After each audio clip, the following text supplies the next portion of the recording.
आजकल कुछ लोग मुझे भला बुरा कमेंट कर रहे हैं, कुछ तो मैसेंजर पे धमका भी रहे हैं। उन लोगों के लिए मैं कुछ अपनी पुरानी वीडियो लेकर आया हूं, प्लीज वॉच। क्या आप जानते हैं, पहले जब सनातनी भाई एक दूसरे से मिलते थे तो राम राम क्यों बोलते थे? सिर्फ एक बार राम क्यों नहीं बोलते थे, या 3 बार क्यों नहीं बोलते थे? 2 बार राम राम बोलने के पीछे बड़ा रहस्य छुपा हुआ है। हिंदी की शब्दावली में र 27वां शब्द है, आ की मात्रा दूसरा और म 25वां शब्द है।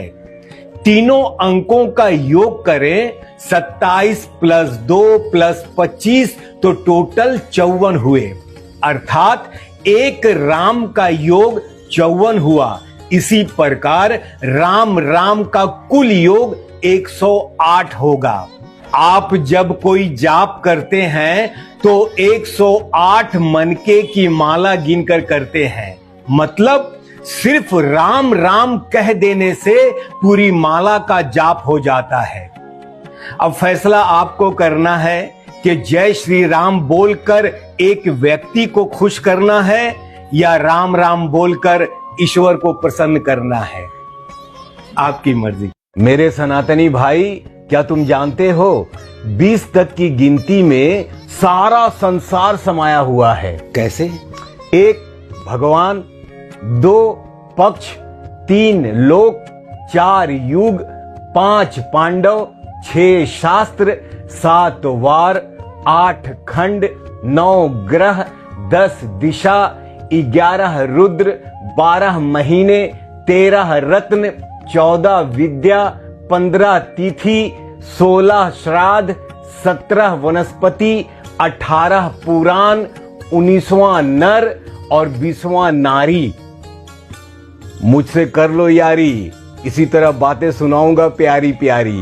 पोथी पढ़ पढ़ जग मुआ, पंडित भया ना कोई, 2.5 अक्षर प्रेम का, पढ़े सो पंडित होए। अब पता लगा 2.5 अक्षर क्या है?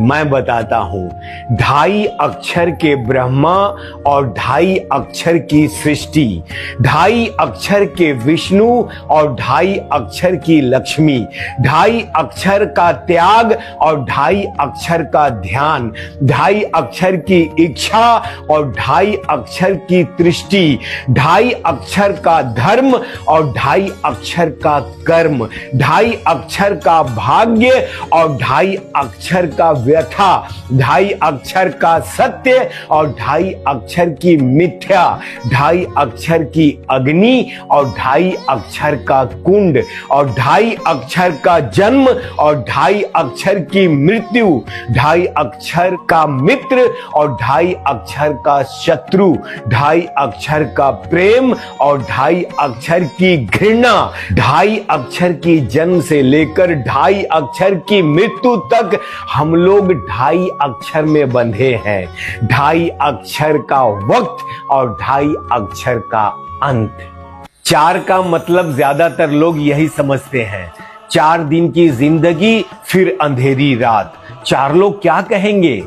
लेकिन आप जानते हैं 4 वर्ण, ब्राह्मण, क्षत्रिय, वैश्य, शूद्र, 4 नीति, साम दाम दंड भेद, 4 वेद, सामवेद, ऋग्वेद, यजुर्वेद, अथर्ववेद, 4 स्त्री, माता, पत्नी, बहन, पुत्री, 4 युग, सतयुग, त्रेता युग, द्वापर युग, कलयुग, 4 समय, सुबह, दोपहर, शाम, रात, 4 अप्सरा, उर्वशी, रंभा, मेनका, तिलोत्तमा, 4 गुरु, माता, पिता, शिक्षक और आध्यात्मिक गुरु, 4 प्राणी, जलचर, थलचर, नभचर और उभयचर, 4 जीव, अंडज, पिंडज, स्वदेज, उद्दीज, 4 वाणी, ओमकार, आकार, उकार, मकार, 4 आश्रम, ब्रह्मचर्य, गृहस्थ्य, वानप्रस्थ और सन्यासी।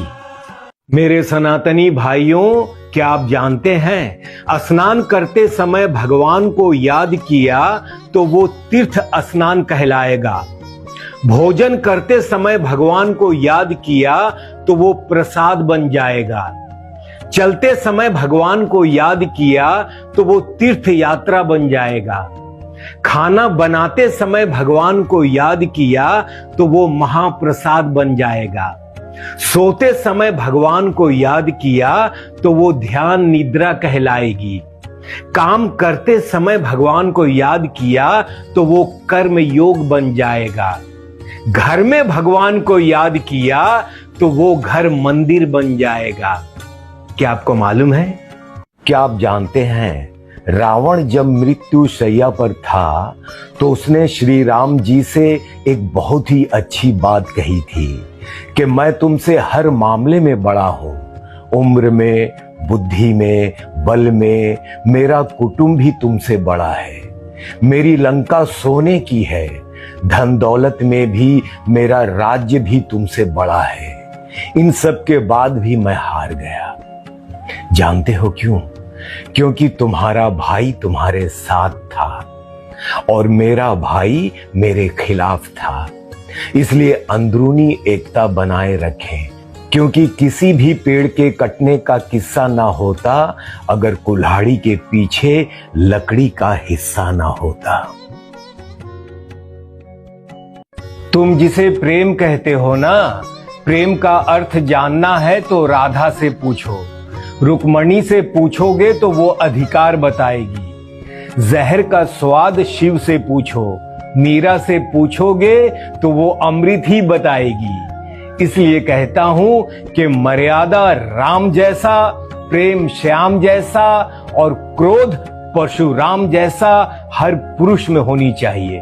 भाई मैंने सुना है आप बहुत ज्ञानी हो। अरे नहीं मेरे भाई, कुछ तुमसे सुनता हूँ, कुछ उनसे सुनता हूँ, फिर सभी को अपने शब्दों में पिरोकर लोगों को परोस देता हूँ। ओके भाई, कृष्ण कौन है? कृष्ण वह पुत्र है जिसने 11 साल के लड़कपन में अपने माता पिता के प्राण बचाने के लिए कंस जैसे अत्याचारी से टकरा जाते हैं।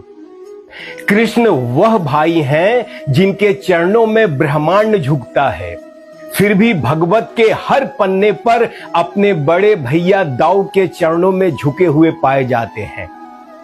कृष्ण वह गुरु हैं जो गांडीव रख चुके अर्जुन को उसका पौरुष याद दिला देते हैं। कृष्ण वह मित्र हैं जो सुदामा को सूखे चावलों के बदले तीनों लोक लुटा देते हैं। कृष्ण वो सखा हैं जो संकट में घिरी द्रौपदी की लाज बचा लेते हैं और कृष्ण वह प्रेमी है जो राधा रानी से प्रेम करके उन्हें सदा सर्वदा के लिए पूज्य बना देते हैं।